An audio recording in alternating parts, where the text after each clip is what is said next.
He's home. మిమ్మల్ని ఎక్కడో చూసినట్టుందండి. లేదండి.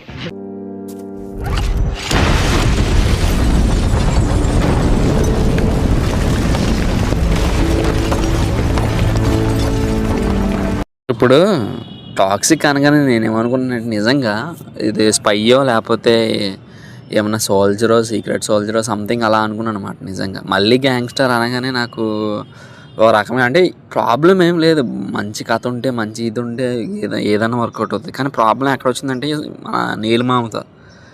నీలిమామ లాంటి హైప్ సీన్లు ఎవరు రాయలేరు, అంత కష్టం అది. అంత హైప్ సీన్ మళ్ళీ అంత హైప్ సీన్ కానీ దానికన్నా మించి ఉండాలి. దానికన్నా మించి ఉంటేనే కొద్దిగా పని అవుతుంది, వర్కౌట్ అవుతుంది, లేకపోతే వర్కౌట్ అవ్వదు. అదే వచ్చిన ప్రాబ్లం.